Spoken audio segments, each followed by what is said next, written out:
rolling with Mr. Angus Nelson. Super excited for this conversation today. I know we are very passionate about some similar things, what I succinctly like to call building better men sometimes. And we both do talk about and focus on this life journey in pursuit of self-mastery. So you are the founder of Evolve Men Coaching. Welcome, Mr. Angus. It's great to see you. Goes wild. It's great to be here. Thanks so much, Michael. No, I appreciate you, Angus. Hey, one of the reasons when we connected that I want to make sure I got you on the show is your resume reads a little bit like the world's most interesting man. So let me pull a little bit out of this for the audience as we kick off here.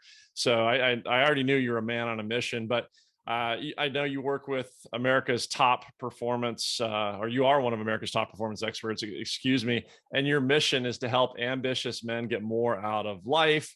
I know you take your own years of best practices that have come from advising Fortune 500 leaders, helping men create more freedom, fulfillment, focused intent, and ultimately that allows us to make more impact on the world as we were all designed for. So you've got some past clients that are pretty ridiculous. Fortune 50 brands, Walmart, Coca-Cola, BMW, Disney, Whole Foods, Adobe, and on. I just have to throw out there, you got a couple personal notes that help us understand a little bit of what you are and who you are. So you're married with 3 children, living the dream of 0 state income taxes in Nashville, Tennessee, two bougie dogs, coffee fan, and a personal note. So Green Bay Packers fan, my grandma was cousins with Vince Lombardi. Oh my gosh, that's cool. You're like lineage in some form or fashion. I feel like you and I already have a connection. So super excited to talk today.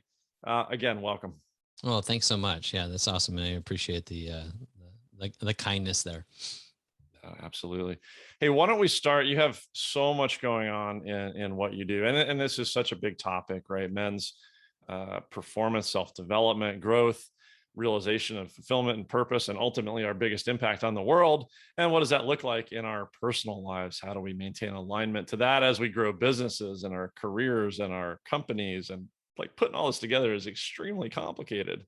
But one of the reasons I want to talk to you is you have a way that you've built it down into a framework. You've boiled it down into, you call it the Manhood Matrix. And I know as we talked a little bit off air, as we got into this comes out of work in coaching men and masterminds where you start to see the same things over and over again, the same topics for performance and some of the same questions that come up. So would that be a good platform with which to start the conversation? No, let's not start there. No. Just kidding. Yeah, of course. Here's the thing is like, as men, we all love the Matrix movies. Most of us do. Some people are skeptical, or at least they love the first one. They don't like the rest. Super skeptical about the one coming out on Christmas. That's one brand, but we all know the Matrix is like plucking us out of what we've always known and to see like there's a different way. And that was kind of a catalyst for me to kind of explore, like I'm seeing these patterns with these men that reflect my own. And that's where it started, because my first business that I ran was a nonprofit organization with a great mission. We were focused on, serving young adults through this arts-driven type of effort, teaching them graphic arts and music. And so we promoted concerts. We did over 500 shows and 2 music festivals. On the outside, it looked amazing. We had over 15,000 kids come through our doors in little central Wisconsin. And one of those festivals was a band called Train was the headliner. We tried to go too big, too fast. And we had thunder showers come in and we lost $72,000 that weekend. For my little nonprofit, like that was a big deal. That was a lot of money. And so my wife and I lived in my parents' basement for 2 years so I could pay this off, because I felt obligated that, I want to make sure everybody gets paid. I wasn't taking any money. And this created pressure. Like my wife was really, obviously not happy with all of that. The added stress made me unhappy. And I felt some level that I had to prove to my wife, to my family, to the board, to the community that I could turn this ship around. And under that noise and that pressure, 60, 70, 80-hour work weeks, I started with porn. Like, hey, this is going to fix things. Let me go dive into naked people. And that was bullshit. And it just made me feel worse about myself. And so I'm carrying the shame, this pain. Meanwhile, my dad's a pastor. And so if that clarifies the level of, like, this is not what I pictured myself doing. So then I tried to fix it with drinking alcohol. Like, now let's go get drunk most of the time to cope with the pain. And then I started sleeping around. In short order, I blew up the business, blew up my marriage, blew up my sense of self. I spent the next 3 years as an absolute recluse. And some of the patterns about how we retreat, how we isolate, how we feel like we have to do it in and of ourselves became something I started to identify years later when I ran an association with all these Fortune 500 brands, all those names that you listed and more. We had 74 companies from all the companies, except maybe a couple of European ones. But outside, like, these people who have gone to the best schools, making great money, working at companies you give your left arm for, and they were miserable. We're dealing with innovation and digital transformation. These people are hired to piss people off. And so it's constant pressure for them. And I started to see some of the same patterns. And so we'd be on calls and I'd be talking about these personal things that they were contending with instead of innovation and digital transformation, et cetera. And that's when I realized, like, I have a gift for this stuff. Like, all the things I had gone through, I believe that life prepares you for what life is preparing for you. And suddenly I'm like seeing something I can't unsee. Like, I have to, like, pursue this. What is this going to look like? And that began this whole journey into the Manhood Matrix, which we can dive into. Yeah, that's awesome. I want to dive into that. Let me ask, from what you started to observe in the context of your own journey and the ways that you were starting to sort of, I don't know, check out under pressure, find distractions, maybe even might go so far as to call them addictions, whether it's porn, alcohol, affairs, whatever that might be. What's underlying that?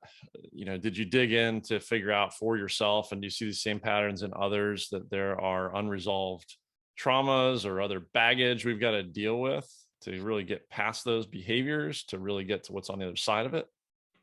So I kind of have a different philosophy on some of this stuff. Yes, all the things: trauma, bullshit, stories, belief systems,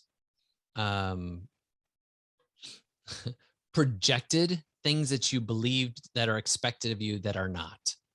Yeah. All those things. And that's a big one. I just want to pause on that one. There are things we do in our life that we feel like if we don't do these things, it means something about us. And as men, oftentimes, especially the ones I work with, are high performance, which means they're also performance based in their mindset. And that if I fail some way, somehow, it makes me a failure. And so we do what we do to try to validate ourselves. We do what we do in order for someone's accolades or people pleasing. And these become the entangled webs in which we frame our lives. So do I see some of these same patterns in men? Yes. However, and this is where I kind of bring the rub is, so what? Whatever your background is will never dictate what your future could be. And if anything, if life is preparing you for what life is preparing for you, what are the lessons you can learn, the wisdom you can gain, and the advantage you now have for your future because of what you led with your life? And therefore, there is never a failure. There is never a missed opportunity. There's just an added advantage. You now have scope on something that you never had before. And so in our performance mentality, we're constantly comparing, like, well, this person's where they're at and they're like my age and I should be at that. It's like, no, you're on your own race. Get the hell out of your own head. Like, what's your purpose today? Today is the only day actually yours. There's your acronym. Today is the day you have power over. So whatever that happened in the past, good or bad, by the way, the good thing sucks too, because you're like, if I could just get back to that again. It's like Napoleon Dynamite and Uncle Rico. If they just put me into that game at state, I would have won. My life would be different, blah, blah, blah. Like, all that stuff is bullshit. Like, you cannot do anything about yesterday. So why are you giving it such attention? I should have done this. I could have done this. I would have done that. I told you my dad was a pastor. Like, I know religion puts you into obligation. And those kinds of obligations become crippling.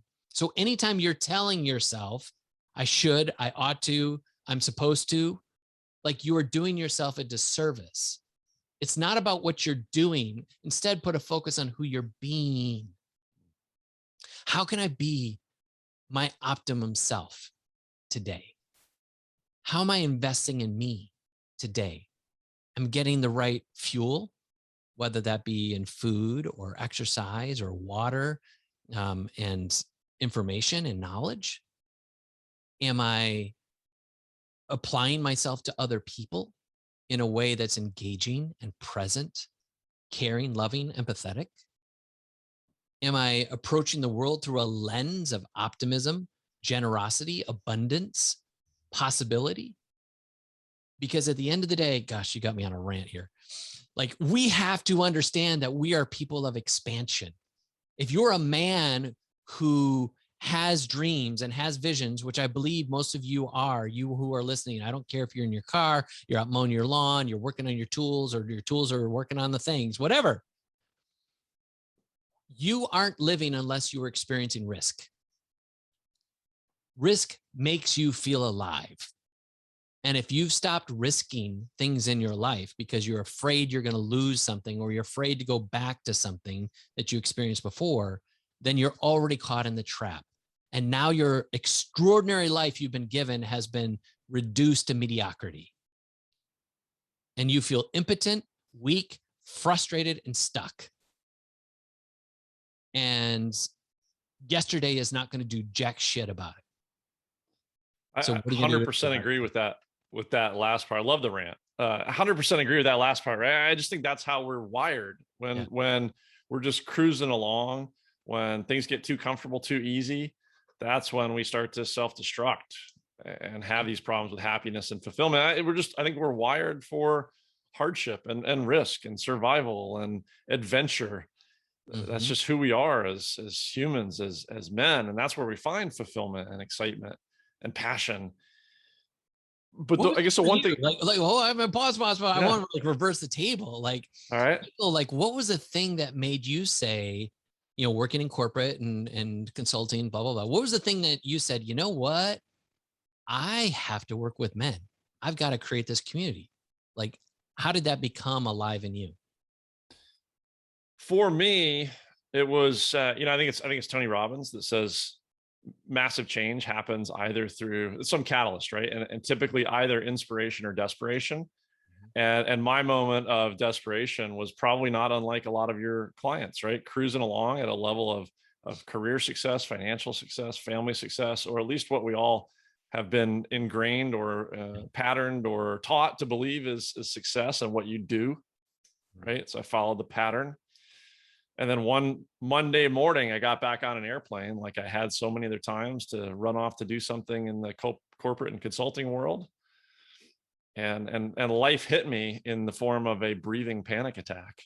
I just felt like there was a weight on top of me, and I couldn't get air in my lungs. And I was that guy that had to stand up and say, open the door and let me off this plane. And it started a whole new journey of why did that happen? And what do I do about it?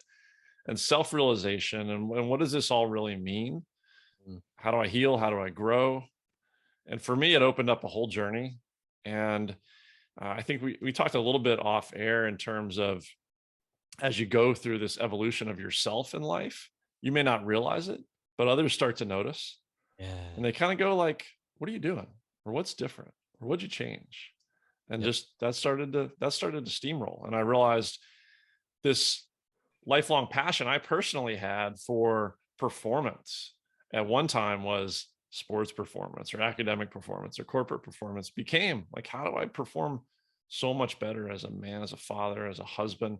And don't get me wrong, like I'm still a mess and trying to work on it every day, but a little bit better, right? Continuous improvement. And just realize so many other guys are in the same position where if they're really, they stop distracting themselves for a few minutes with Netflix or porn or drink or whatever it is, could just be work, addiction to work. That if we really stop, pause, create a little space for ourselves, so many of us, there's such an abundance of need to be on this path that you're on, that I'm on, and so many other guys are drawn to when they realize the richness of it. Yeah. Oh, I love that dude. And it was David Brooks that wrote that book. You know him as like a news guy. I don't know if you're familiar with the name, but he actually wrote a book for men after his divorce. And it was kind of his awakening. And he calls it the second mountain. The first mountain is when we're like building our careers and we're doing the things, building our families, whatever. And then you're just like, huh, now what? Like the second mountain is about meaning and contribution. Right. We do everything in the first mountain for ourselves. We want to get the house and the 2.5 kids. We want to have all that vivacious sex and adventure and blah, blah, blah. And then we're like, okay, that was, I got the house. Now I have to clean it. Now I have to fix it. And I've got to do the hedges again. And I got to take care of the lawn myself or hire someone. Like I got the kids, I got homework, we got COVID, now I'm homeschooling, like, and then my wife, it was awesome. She was gorgeous. And now we got to work through emotional things. And I don't know if I can be who I need to be for her. And we get to this point where all the things that we pursued didn't deliver on the thing we thought they would. And this is the rub. We think the things we're chasing after will give you something else. And we forget, or we are blinded to the things that we pursue are not the thing. There's always a thing behind the thing. So what if you short circuit it and just go after the thing? So for instance, if your quest is for a title, a paycheck, oh man, when I make 6 figures, oh man, when I make 200 grand, oh man, when I get $500,000, then what?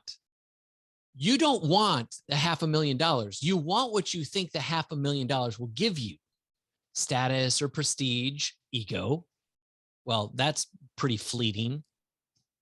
Or safety, fulfillment, some sense of I'm okay. What if we just start there? What if your quest in life is for fulfillment? Like, what are the things that are going to make you feel fulfilled? Maybe you'll discover that actually money isn't the real thing that makes you fulfilled. It's changing gears and going in a different direction because the pursuit you went for, the career you're chasing, is killing your soul. And maybe you could leverage that to do something different that would feed your soul. You know, like we think like we have to stop, start, that it's an either or in our careers. And it never is. It's an and both. The things that you've learned always have things you can carry to the next iteration. And so now we're in this place of like, what do you want? The great oracles of the UK, the sirens who gave us this direction, called the Spice Girls. And they said, tell me what you want, what you really, really want. When you get clear on that, what you truly want, now we have a conversation. Because everything else is bullshit. Everything else is a story you made up. Everything else is a pursuit for something that's fleeting, that isn't exemplifying the actual thing you want. You want love. You want intimacy. And for guys, we're like, God, feels kind of weird. It's all feelings and emotions. And yet we have silenced those feelings and emotions because we have some bullshit story about either our culture or our father or our grandfather taught us not to show them, not to feel them, not to experience them. And so you're actually conflicting your own growth because of that shit story.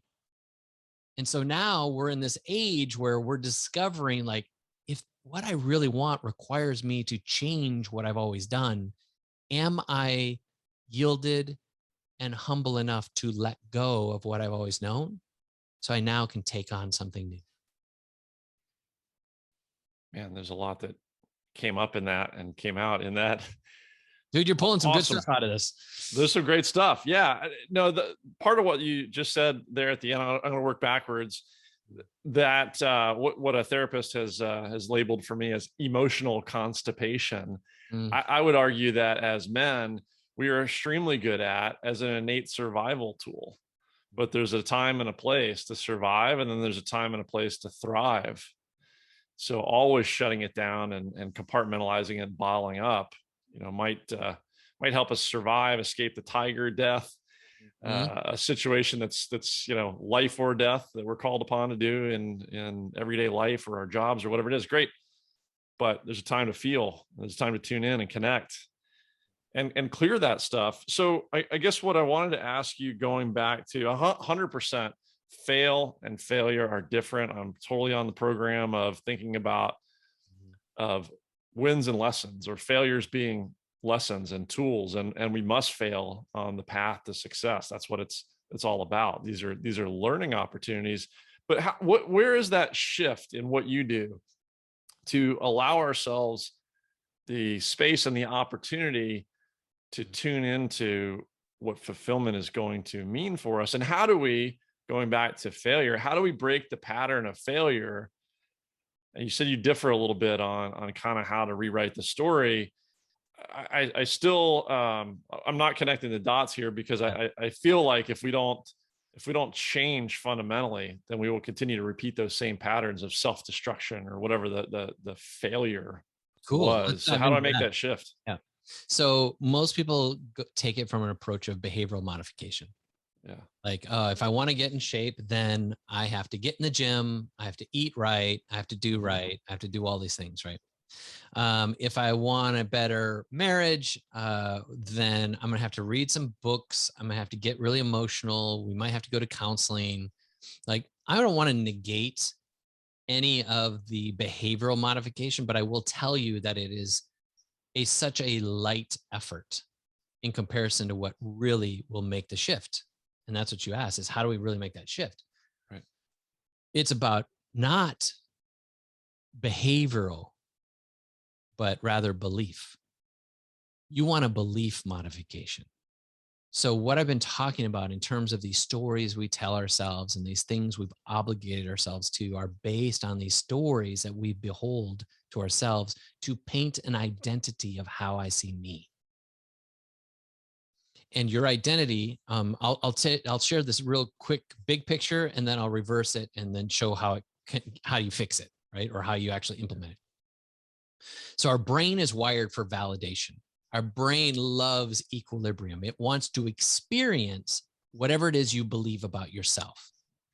And so wherever you are thinking about you, your brain will go to validate. So it will go out into the universe and it will attract or create experiences, relationships, or opportunities that then echo how you see you. And so you will experience things to validate, oh, yeah, this is who I am. So if you've ever dated the same girl over and over again, just expecting like a different face, then that's what you're actually doing. You're attracting your favorite pain. Yeah. I keep dating psycho bitches. Why? Because you feel on some level you deserve to be treated that way. And this is what people don't understand, is the way we walk into a room sets a tone, our energy, our frequency, our attitude, our perspective is actually at interplay with everything around us all the time. We like to think that we're in control and we're making cognitive and rational decisions at all times, and we're not. We're impulsive, emotional beings who are like pinballs in a pinball machine.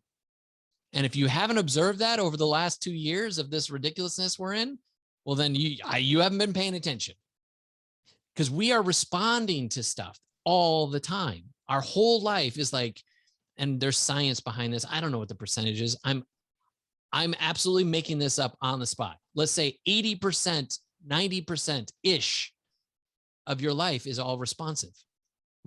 And so that's why this belief thing is so important, because that identity is creating what you're attracting, right? Okay, so let me back up. How do we change the identity? Right. What you hear about, you think about. What you think about, you talk about. What you talk about, you bring about. So this is the computer of your identity. It's data in, data out. Whatever you've been listening to, and that doesn't have to be technically auditory, books you read, relationships you have, the voices that have been around you, all are speaking to you. If you listen to a lot of booty shake music, bump, bump, yeah, yeah, and suddenly you feel really randy, you're getting really horny, and you're like, where did this come from? Hello, right? That's like a really baseline kind of example. If you have stories in your background of what your mom said, your dad did, some coach, some second grade teacher who grabbed you by the throat and told you were less than, those have made marks because the experience to you required you to place a judgment about you in that environment. And so you have made up a story about what those scenarios said about you. And that becomes your identity. This is why we create ceilings for ourselves where we get stuck. If you are a business owner, an entrepreneur, and you cannot get past a certain financial goal, a revenue mark, if you can't grow past a certain size of your company, the limiting factor here is not your branding, your messaging. It is not your structure and your systems. It is you. Because some way, somehow you will sabotage growth in your business because you in yourself say, I am not worthy, deserving, or I don't have what it takes to get to the next level. You're trapped in your beliefs. So that becomes your box, your belief box, and you can't get out of that.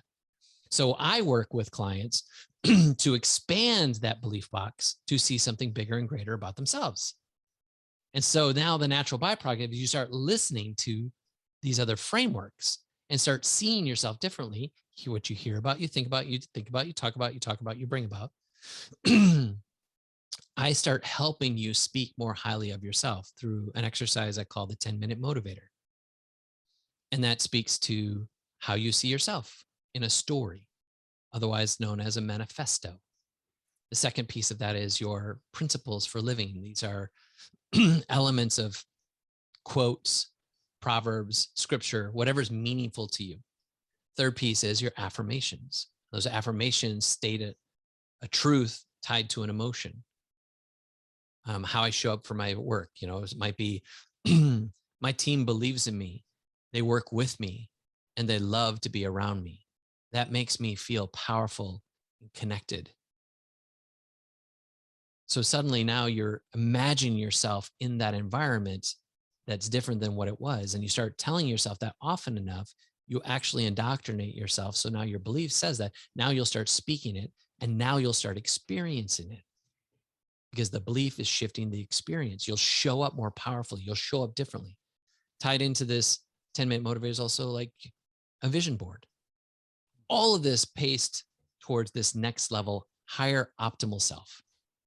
So once you start changing the identity internally, you cannot help but change what you experience externally. Your brain goes into validation mode, wants that equilibrium. Now we'll seek to attract, create, and find those experiences and those relationships and those opportunities on this higher level plane. And now you've raised the degree of what's possible in your life. You walk in the room with more confidence, your shoulders back, your head up, your chin up. You just have just a nuance about you that people go, damn, who just walked in the room? And you will find the environments that you once were in will no longer be comfortable. Either they will reject you, or you will recognize this is not for me anymore. And if you're an eagle hanging out with the chickens, you will believe you're a chicken. And if you're a chicken and you rise up and start hanging out with eagles, you'll start thinking you're an eagle. The dynamics change simply by the beliefs. I like that. And thank you. You answered my question on changing something that I think we both said in a sense. We're not going to fix this cognitively. We're not going to fix it in our heads. Ultimately, you addressed the power of the emotional and the energetic piece of this, and how you are working with guys to rewire that effectively. Why aren't they teaching this stuff in school? Like, this is like mind-boggling to me. I know. Like, we are spending so much stuff trying to get people to think from a Latin structure, right and wrong, black and white. And we don't understand the nuance of our power and the grays that make our world a magical place. Like, if I want to get a little passionate here, it's about the fact that you are excellence. You are like freaking expansion, that the God that created us, or the universal intelligence, or the energy, like whatever the label you give to what makes all this magic happen. The sun shines, the grass grows, the wind blows, and we don't know why. But we know there's something.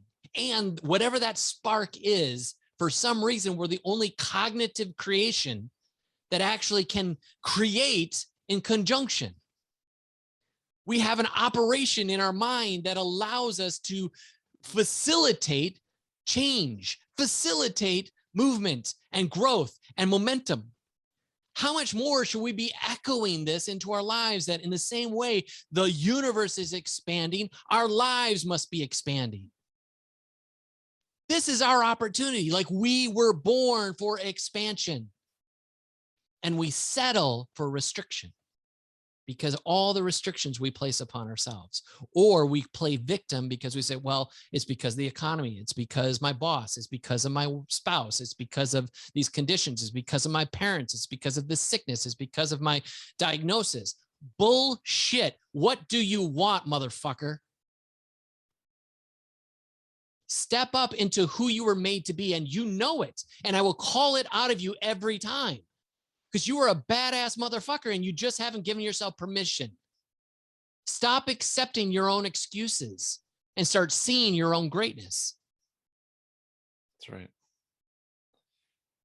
That's right. Now, that was probably a rhetorical question, but the cynical side of me answers the question of why don't we learn this or teach this in schools? Because if we just look back over the last hundreds or thousands of years, we were creating at one point an agricultural servant class, and then we were creating an industrial servant class. We're not training people to be exceptional. We're training people to be mediocre. Yep. Because that's what serves the model.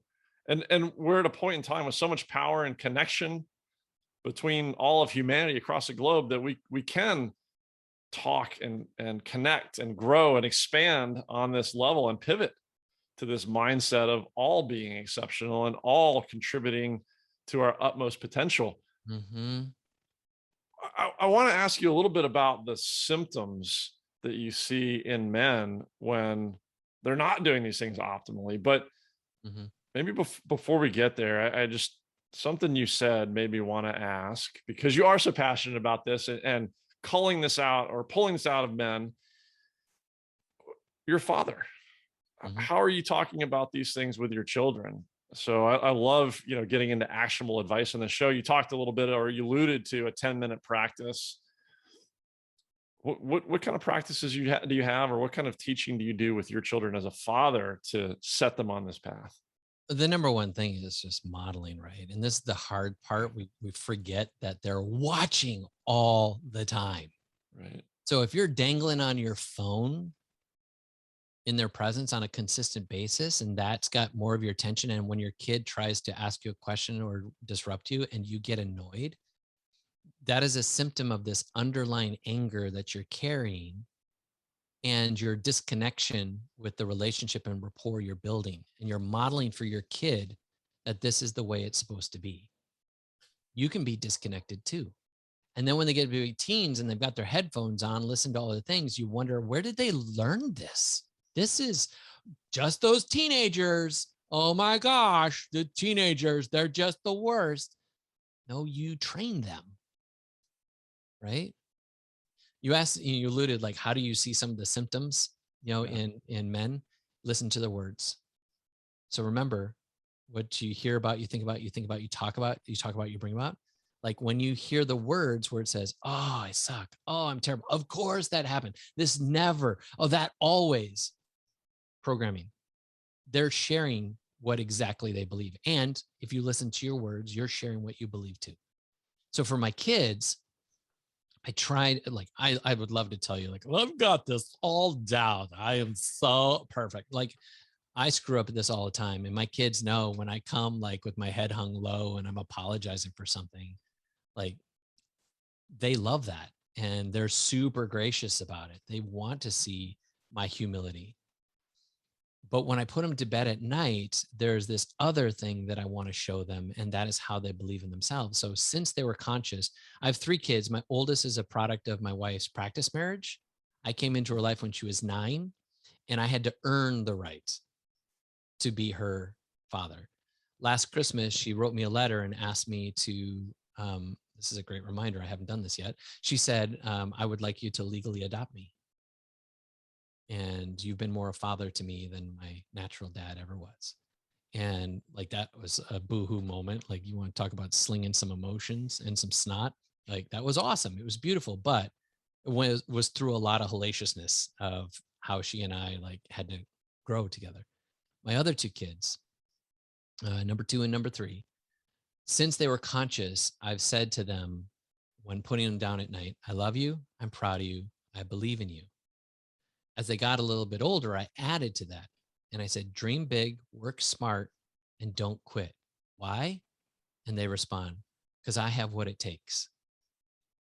And then over the last 3 years or so, we started adding to that. And every day, and they'll say, in every way. And then together we'll say, I'm getting better and better. And then they'll like trot off to their rooms, smarter and smarter, prettier and prettier, funnier and funnier, blah, blah, blah, blah. And that's kind of our bedtime routine. And we do it, I kid you not, to this day, almost every night we do that. And my wife says, this is the stinger. I'm just going to be candid with you. Fatherhood is far much more than your little mantra poetry you do at night. And I said, I'm sorry, did you say poetry? That is not poetry. Mantra, yes. Poetry, no. Thank you very much. And she calls me out sometimes because I have to live that too. Like sometimes I'm wanting to build out a course, with my business, or I'm focused on a client and I have to like disengage. Like I have to be conscious of, wait a second, my client needs me, but do they need me right now? I started using Marco Polo with my clients here recently. If you're not familiar with this app, it allows you to do video back and forth, kind of like, do you use Voxer? Like I heard you say earlier. No. So Voxer you do with voice, and Marco Polo you do with video and voice. But I use Marco Polo because then you can see each other's faces. That has helped me considerably because then I don't have to respond immediately. I can wait till later till I have a free moment. I throw it up my phone and I can talk right in my phone and respond to their questions. And I tell my clients 24 hours. You send me something, it's going to be 24 hours. And it gives me this bandwidth. That suddenly freed up my ability to like let my brain know, you know what? Kids come first. Well, let's be honest. My wife comes first. Kids come second. And then I can come to my clients.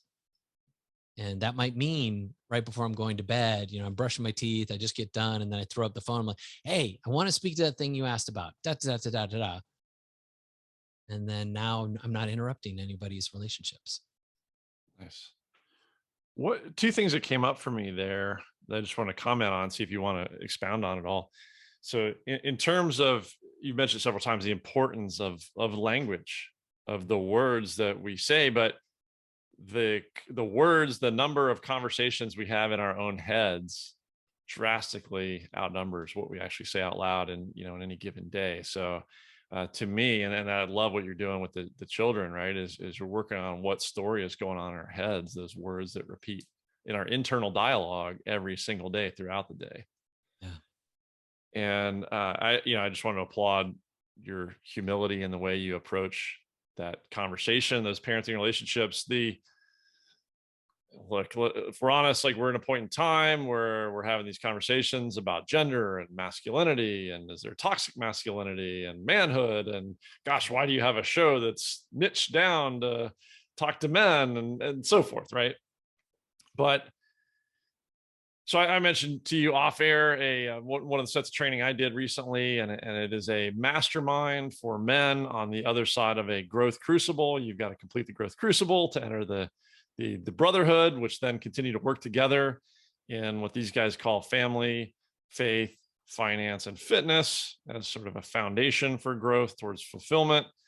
But what I wanted to bring up that came to mind as you mentioned, that role, such an important role as a man being a father, is that this is a fairly new mastermind that I'm referencing, and there are probably about 100 guys in there at this point.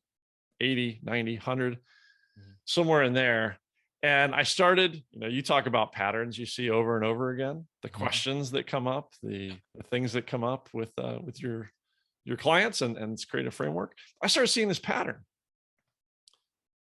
We have daddy issues. Almost every single one of these guys has some issue from our past, from our relationship with a significant male role model in our formative lives, or lack thereof. Yep.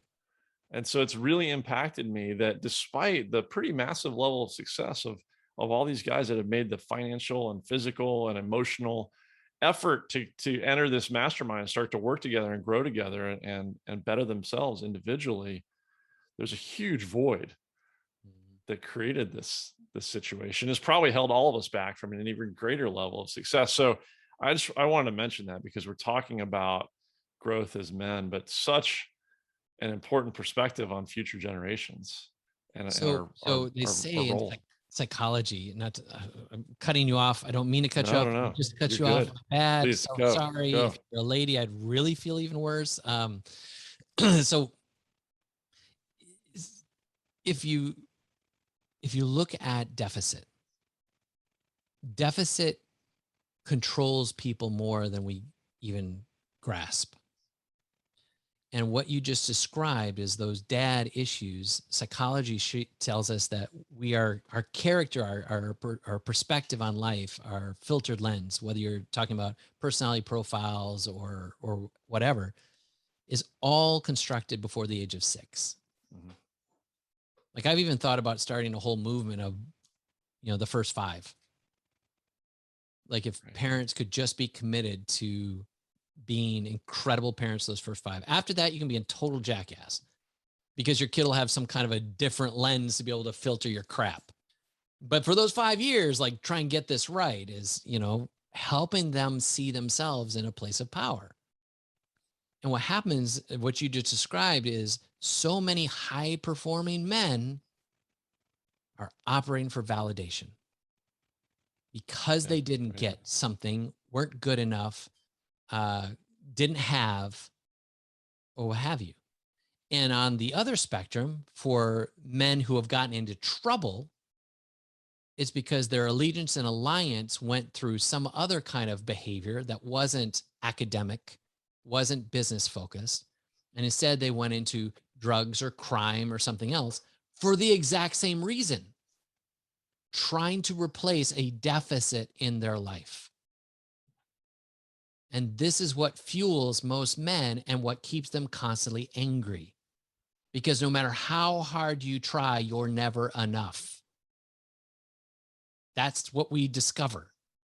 And this is the rub, is like, until you answer that question, you do deserve, you are worthy, you do have what it takes, you're always going to be chasing your tail.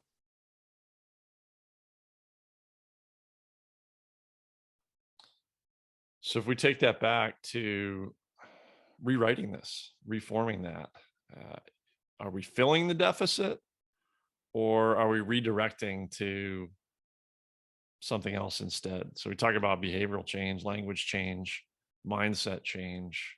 How do we, if we haven't avoided the deficit in the first place, how do we fix it? So the word fix is kind of an elusive word in the context. I think of it more in context of reframe. Right? Because at the same time, you can say the deficit is what's detracted you and pained you and caused you problems. Also understand that you learned a lot of really powerful, cool shit along the way. And because of that, now you can reframe the elements of that give you power. Right? And now giving you to that place of abundance and generosity and opportunity and possibility puts you in a place where now you have personal power. You've negated now the power of the deficit and replaced it with this place of power. But you don't displace or acquiesce or like let go of all the things that stuff taught you. again, I said before that life prepares you for what life is preparing for you. Like some of that stuff made you stronger, more resilient, more capable than others. And so do not negate that. Some of that has been a favor to you. It's been fuel to your fire. So that's why I say there's this little nuance. It's not an either or, there's an and both. Right. And with the, so I'll back up just real quick on the manhood matrix is built like Maslow's pyramid. It's the same thing. It's a pyramid towards self-actualization. And the steps in that are built along the main foundation is your mindset. And if you get your mindset right, then you can build onto the next piece, which is your attitude, your philosophy. So the mindset says, aligning my beliefs so that my actions and my my engagements, my experience matches and aligns to how I see me. The second piece of this is your attitude. That philosophy is life happening for me or is life happening to me? There's a great Tony Robbins for you. And the second piece of that is, like, am I coming from a place of lack or am I coming from a place of abundance? Right? Because that will be like, if I get in a sales conversation, if I'm coming from a place of lack, I get sales breath and desperate, and people feel that energy, that frequency. They're like, oh, I'm not really sure about this dude.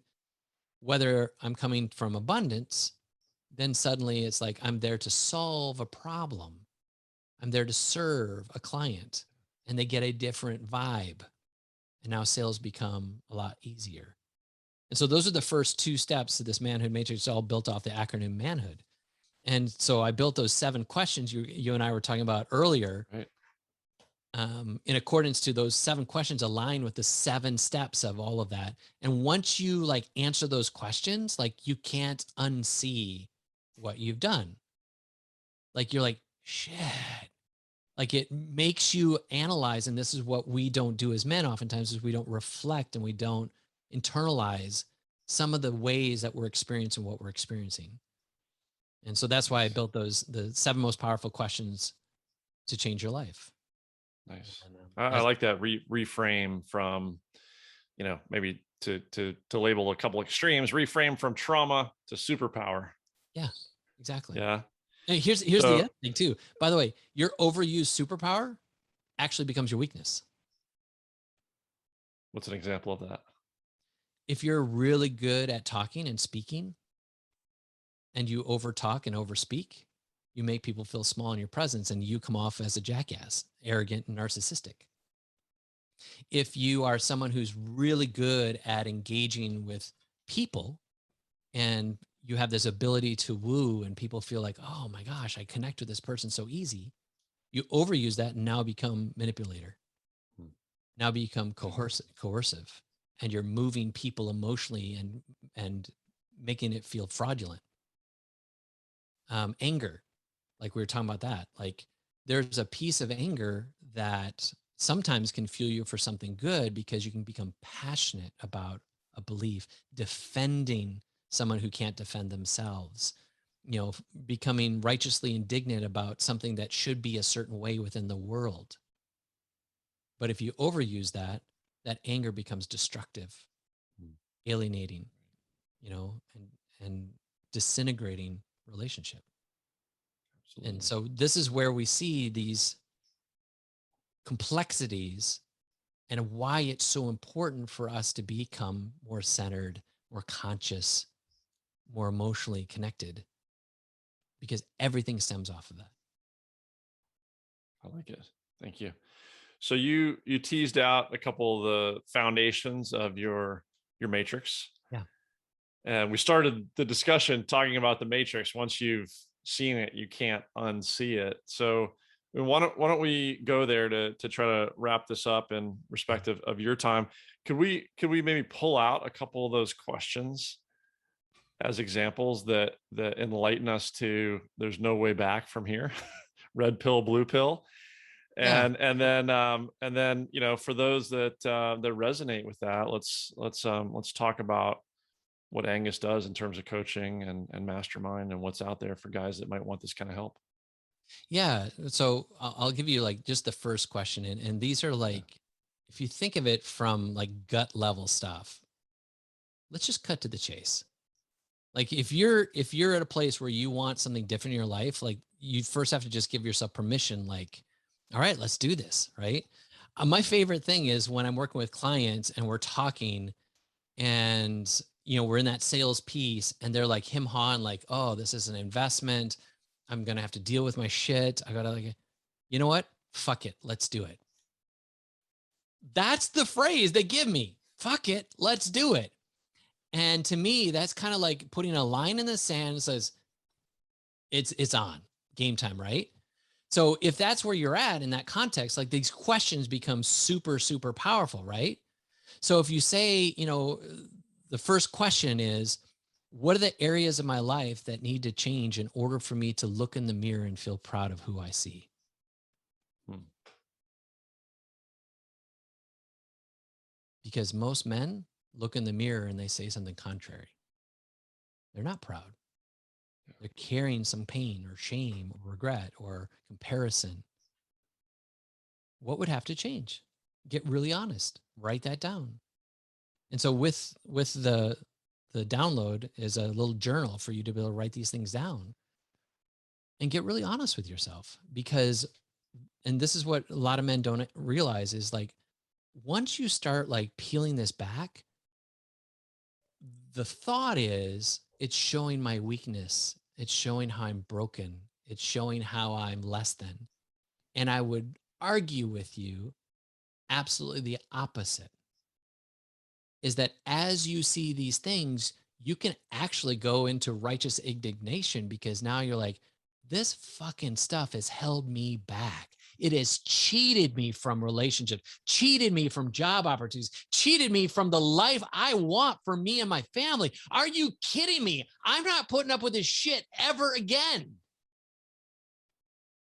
That's what these questions are built for, is to give you firepower to make the shifts you need to make. And these 7 questions invite you to 7 mind shifts in your life. And that makes all the difference in the world. Awesome. Awesome. I love the fire. So those 7 questions, they are available in a download, I believe. So I'll make sure we get a link to that Yeah, for our just listeners. manhoodmatrix.co. Somebody else has the .com, bless their hearts. They're squatting, they're doing nothing with it. Manhoodmatrix.co. You gotta love that. Yeah. It's their So many heart. domain name squatters out there. Awesome. Well, thank you for offering, the fact that you have these 7 super powerful questions to get guys fired up and be able to look in the mirror maybe a little bit differently and say, fuck it, let's do this. Yeah. So when it's time to say, fuck it, let's do this, what are you doing with your corporate and your individual clients at this point? Yeah. So I take them through this process. The Manhood Matrix is like an alignment tool so that if things challenge in your life, you can actually go through those 7 steps and see how they all interrelate and they build upon each other. So if I slip up in this area, I'm like, oh man, that's dealing with my ego. That's this particular part of the structure. To rebuild that, I can start with mindset, then to attitude, and then goes into the rest. And so it gives you a framework, right? Well, that's number 1. Number 2 is the 10-minute motivator becomes this daily routine I do with my clients. And then we meet, with the content that I have, I actually take them through a number of different exercises to kind of unpack on a whole different level of depth some of these areas where they're looking at what are the behavior patterns that I'm recognizing in 7 areas within my life. For instance, my relationships, my finances, my time. When I go to do something new, like what do I find happens? Do I get distracted? Do I make excuses? Do I do comparison? Do I get perfectionism? Because all of those are behavioral patterns that are holding you back. And they're the things that you're using as excuses so you don't have to actually do the thing that your intuition is telling you that you want. But you'll freak out because here's what we get challenges. And I'll say this, like, we call it a fear of failure. And it's not, it's a fear of success because you don't think you can become the man you know you need to be in order to do the thing you see in your heart to achieve. Right. And so you're freaking out about your own greatness. And this is what we do as men. We freak out about our own greatness. I mean, when I said to myself, like, I'm going to build $1 million business, like I freaked out. And then I got in this mastermind, hanging out with all these people who thought bigger than me, who talk bigger than me, who see bigger than me. I'm like, wait a second. Like, this is the chicken hanging out with the eagles suddenly. And I'm like, this is not what. Well, you know, one of my competitors, he's doing 10 million a year. And one of the guys with me, he said, then you do 20. Shift. Something shift in my head, like it's go time. Like all in my business, like going into Q1, like I'm building all the mechanisms behind to take me to that level where it disconnects from me being one-on-one and actually creates frameworks that men can go through, like a curriculum along with a group coaching package. So now all of a sudden we're building rapport. And I loved what you said before, building the brotherhood, right? Yeah. Like creating those kinds of instances. And so everything I'm building is taking men through that experience. So in this, what's going to be the academy, taking my one-on-one coaching is taking all those tools of now baking in what I call the power shift exercises. There's 3 of them. Those beliefs, then what are the stories behind those beliefs, the bullshit stuff you've told yourself, maybe the excuses you've told yourself, like there's a story. And then we go through this exercise of taking off and putting on. Like, what did it cost you? And what would be possible if we fix that? Yeah. What would be possible if you believed these new empowering truths? What would be possible if you believed these new belief systems and stories? And now all of a sudden you're like supercharged. So then we go into the slingshot year and I take them through an exercise of forecasting into the year and actually seeing themselves at what could be and programming their subconscious. And then there's a whole lot more to that where we work on alter egos and power poses and like all this stuff that helps you just reframe, give tools and words to things that will propel you and accelerate you. And ultimately, I see my coaching as consolidating all these things that you've never addressed, putting those together and collapsing time and thrusting you into your future faster. That's really what it's about, right? We can all figure this stuff out on our own, spend the next 5, 10, 15, 20 years doing it, or slingshot ahead by compressing time with somebody that already made that investment and can, you know, accelerate you within 3 months, 6 months, 12 months. You want what I have? 18 years, baby. That's all it took. 18 years. No big deal. You 18 years from now, you can have what I have now. Or let's implement this stuff and get it in 18 weeks. That's right. Like make some massive shifts, right? You're absolutely right. Yeah. Huge. And love what you're doing in terms of leverage and power and, you know, whether you call it a brotherhood, mastermind, academy, whatever it is, right? I truly believe, and it's my experience, that as men, we get in trouble when we try to be the lone wolf, do it all alone. That's when we end up in that place where you started, you know, the description of the demise of distraction and addictions.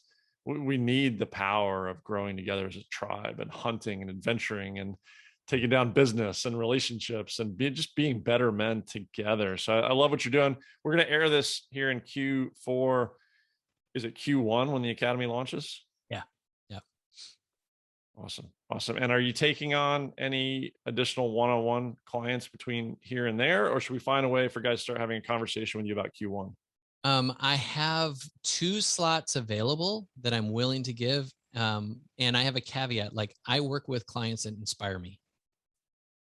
Just because you want me, that's cool. I might have other programs for you, and this is no knock to you and what you're doing. Like I work with guys that I know are going to like do the work. And so when somebody comes and talk to me, like they have to be able to show like, I'm ready to go. Fuck it. Let's do it. You know? And so, yeah, so I do have one little caveat is like, let's game time. Let's do this. You got to be hungry. It's got to be a fit both ways, right? Yep. Precisely. Perfect. So for guys that want to tune in for what's going on with the academy, or want to reach out now and say, hey, Angus, let's have a conversation and see if we fire each other up. Yeah. What's the best way to do that? Tune in, get in touch. So if you want to follow with my content, jump on Instagram. That's the stuff that's going to like drip you and feed and get you kind of like understanding how I see the world. That's just at Angus Nelson. All my social stuff's at Angus Nelson. But I have a new website coming up very quickly, angusnelson.com. You can go to the old one, but just know like it's the game is getting stepped up. We are getting real in here. So yeah, this has been such an honor and privilege. And I just want to just say one more caveat. Like you just said, if you vibe with Angus, like we gotta, it's gotta be back and forth. Like we both have to agree. If you're listening and you really like what you're listening to with Michael and how he does what he does and his approach and his chill style and that fire that he has himself, like you need to talk to Michael. Like some people are for different people. So like we're just here to serve because we know men are in a place where we have to get the hell out of our own way. That's right. It's the only way this world's going to change. Oh, hey, super appreciate that, brother. It is a world of abundance. It's out there for all of us to create all we want and more. And I really appreciate that you've got the same perspective that I do. We're here to serve, share from our own journey and what we've learned from others. And there's so much need out there. I wish you the best in continuing to serve and making as big of an impact as you can. And thank you for the generosity of recommending the same with me. Look forward to keeping in touch. And I do want to honestly keep an eye on the Academy launching and stay in tune and stay in touch for that. And you got the .com. So we'll get links to angusnelson.com and everything else. Oh yeah, that one's the .com. Oh yeah, sorry. I was like, I'm so sensitive. The new one is .com. Yeah. angusnelson.com. All right, fantastic, man. So great talking to you today. Thank you for sharing all the knowledge. We'll get people linked up, especially to the 7 most powerful questions. And man, I hope that fires some guys up and we'll get some guys saying like, fuck it, I'm ready. It's time. Come on. All right, man. Take care. Great to see you. You too.